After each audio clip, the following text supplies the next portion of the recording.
Chapter 14, in which Phileas Fogg descends the whole length of the beautiful valley of the Ganges without ever thinking of seeing it. The rash exploit had been accomplished, and for an hour Passepartout laughed gaily at his success. Sir Francis pressed the worthy fellow's hand, and his master said, "Well done," which from him was high commendation, to which Passepartout replied that all the credit of the affair belonged to Mr. Fogg. As for him, he had only been struck with a queer idea, and he laughed to think that for a few moments he, Passepartout, the ex-gymnast, ex-sergeant fireman, had been the spouse of a charming woman, a venerable embalmed Rajah. As for the young Indian woman, she had been unconscious throughout of what was happening, and now, wrapped up in a traveling blanket, was reposing in one of the howdahs.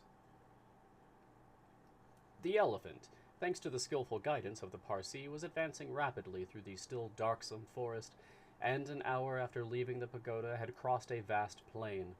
They made a halt at 7 o'clock, the young woman being still in a state of complete prostration. The guide made her drink a little brandy and water, but the drowsiness which stupefied her could not yet be shaken off. Sir Francis, who was familiar with the effects of the intoxication produced by the fumes of hemp, reassured his companions on her account, but he was more disturbed at the prospect of her future fate. He told Phileas Fogg that, should Aouda remain in India, she would inevitably fall again into the hands of her executioners. These fanatics were scattered throughout the country, and would, despite the English police, recover their victim at Madras, Bombay, or Calcutta. She would only be safe by quitting India forever. Phileas Fogg replied that he would reflect upon the matter. The station at Allahabad was reached about 10 o'clock, and the interrupted line of railway being resumed would enable them to reach Calcutta in less than 24 hours. Phileas Fogg would thus be able to arrive in time to take the steamer which left Calcutta the next day, October 25th, at noon, for Hong Kong. The young woman was placed in one of the waiting rooms of the station, whilst Passepartout was charged with purchasing for her various articles of toilet, a dress, shawl, and some furs, for which his master gave him unlimited credit. Passepartout started off forthwith, and found himself in the streets of Allahabad, that is, the City of God, one of the most venerated in India, being built at the junction of the two sacred rivers, Ganges and Jumna, the waters of which attract pilgrims from every part of the peninsula. The Ganges, according to the legends of the Ramayana, rises in heaven, whence, owing to Brahma's agency, it descends to the earth. Passepartout made it a point, as he made his purchases, to take a good look at the city. It was formerly defended by a noble fort, which has since become a state prison. Its commerce has dwindled away, and Passepartout in vain looked about him for such a bazaar as he used to frequent in Regent Street. At last he came upon an elderly, crusty Jew, who sold second-hand articles, and from whom he purchased a dress of Scotch stuff, a large mantle, and a fine otter-skin pelisse, for which he did not hesitate to pay 75 pounds. He then returned triumphantly to the station. The influence to which the priest of Pillaji had subjected Aouda began gradually to yield, and she became more herself, so that her fine eyes resumed all their soft Indian expression. When the poet King Ukaf Udwal celebrates the charms of the queen of Amanagara, he speaks thus. Her shining tresses, divided in two parts, encircle the harmonious contour of her white and delicate cheeks. Brilliant in their glow and freshness, her ebony brows have the form and charm of the bow of Kama, the god of love, and beneath her long silken lashes the purest reflections and a celestial light swim, as in the sacred lakes of Himalaya, in the black pupils of her great, clear eyes. Her teeth, fine, equal, and white, glitter between her smiling lips like two drops in a passion flower's half-enveloped breast. Her delicately formed ears, her vermilion hands, her little feet, curved and tender as the lotus bud, aglitter with the brilliancy of the loveliest pearls of Ceylon, the most dazzling diamonds of Golconda. Her narrow and supple waist, which a hand may clasp around, sets forth the outline of her rounded figure and the beauty of her bosom, where youth in its flower displays the wealth of its treasures. And beneath the silken folds of her tunic, she seems to have been modeled in pure silver by the godlike hand of Vikvarkarma, the immortal sculptor. It's a little much. It is enough to say, without applying this poetical rhapsody to Auda, that she was a charming woman, in all the European acceptation of the phrase. She spoke English with great purity, and the guide had not exaggerated in saying that the young Parsee had been transformed by her bringing up. The train was about to start from Allahabad, and Mr. Fogg proceeded to pay the guide the price agreed upon for his service, and not a farthing more, which astonished Passepartout, who remembered all that his master owed to the guide's devotion. He had indeed risked his life in the adventure at Pillaji, and if he should be caught afterward by the Indians, he would with difficulty escape their vengeance. Cuny also must be disposed of. What should be done with the elephant, which had been so dearly purchased? Phileas Fogg had already determined this question. "Parsee," said he to the guide, "you have been serviceable and devoted. I have paid for your service, but not for your devotion. Would you like to have this elephant? He is yours."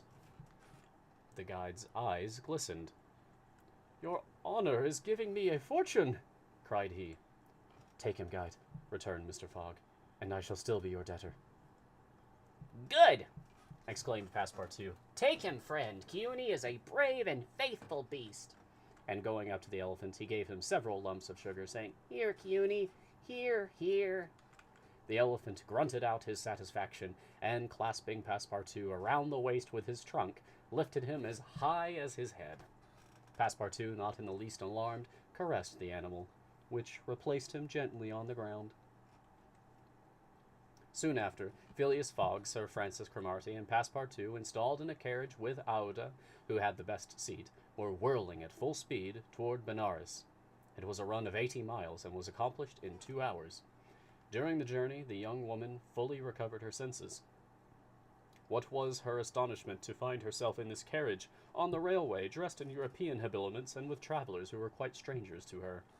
Her companions first set about fully reviving her with a little liquor, and then Sir Francis narrated to her what had passed, dwelling upon the courage with which Phileas Fogg had not hesitated to risk his life to save her, and recounting the happy sequel of the venture, the result of Passepartout's rash idea.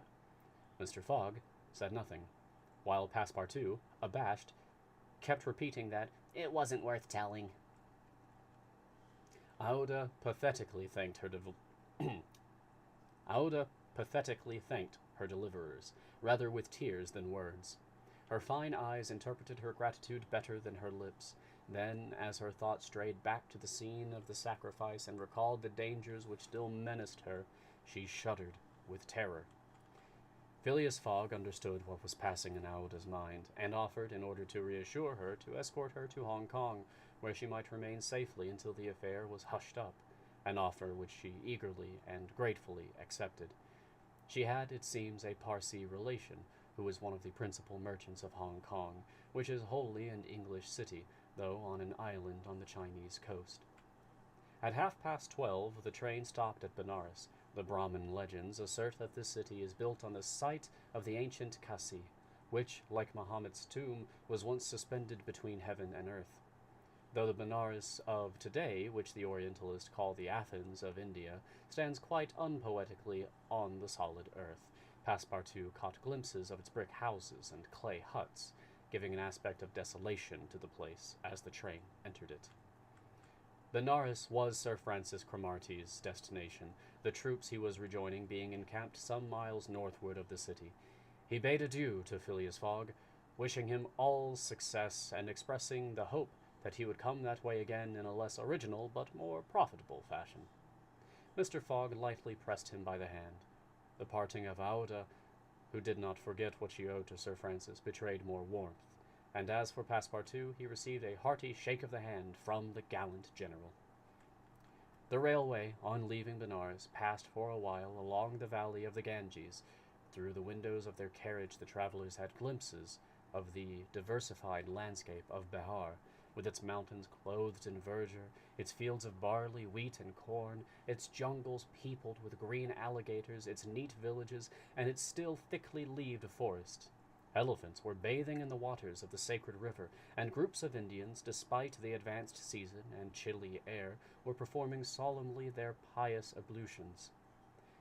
These were fervent Brahmins, the bitterest foes of Buddhism, their deities being Vishnu, the solar god, Shiva, the divine impersonation of natural forces, and Brahma, the supreme ruler of priests and legislators. What would these divinities think of India, anglicized as it is today, with steamers whistling and scudding along the Ganges, frightening the gulls which float upon its surface, and turtles swarming along its banks, and the faithful dwelling upon its borders? The panorama passed before their eyes like a flash, save when the steam concealed it fitfully from the view. The travelers could scarcely discern the fort of Chupani, 20 miles southwestward from Benares, the ancient stronghold of the Rajas of Behar, or Gazipur and its famous rosewater factories, or the tomb of Lord Cornwallis, rising on the left bank of the Ganges. The fortified town of Buxar, or Patna, a large manufacturing and trading place, where is held the principal opium market of India, or Mongir, a more than European town, for it is as English as Manchester or Birmingham, with its iron foundries, edge tool factories, and high chimneys puffing clouds of black smoke heavenward. Night came on. The train passed on at full speed, in the midst of the roaring of the tigers, bears, and wolves, which fled before the locomotive, and the marvels of Bengal, Golconda, ruined Gore, Murshidabad, the ancient capital, Burdwan, Hugli, and the French town of Chandernagore, where Passepartout would have been proud to see his country's flag flying, were hidden from their view in the darkness. Calcutta was reached at 7 in the morning, and the packet left for Hong Kong at noon, so that Phileas Fogg had 5 hours before him. According to his journal, he was due at Calcutta on the 25th of October, and that was the exact date of his actual arrival. He was therefore neither behindhand nor ahead of time. The 2 days' gain between London and Bombay had been lost, as has been seen, in the journey across India, but it is not to be supposed that Phileas Fogg regretted them. End of chapter.